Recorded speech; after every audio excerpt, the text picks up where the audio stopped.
Palagi na lang! Isa sa pinakamatalinong estudyante namin ang pinalayas at inaresto. May mga 3,000 estudyante sa paaralan at mga 700 sa klase niya. Nasa ika-67 siya sa GPA na hindi naman masama. Pero inisip ng estudyanteng ito na dapat mas mataas pa siya. Kailangan niyang maging top 10 para makapasok sa Ivy League na inaplayan niya. Pagkatapos ng sports practice, bumalik siya at pumasok sa mga silid-aralan. Ginamit niya ang laptop ng guro para i-hack ang database ng paaralan. Hindi lang grades niya, pati na rin ang sa kaibigan niya. Mga 100 grades ang nabago, kasama ang mga absences nila.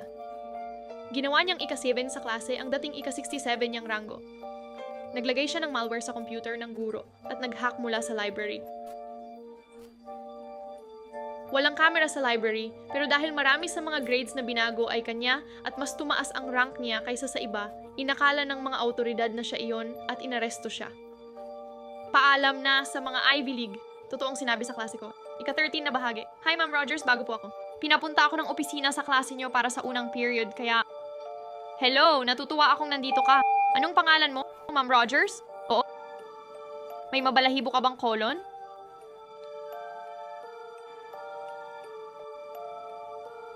Ha?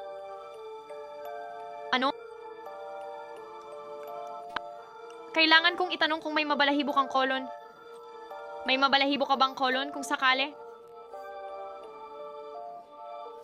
Colon? Yun, binibigkas yun na Harry Colon Jr.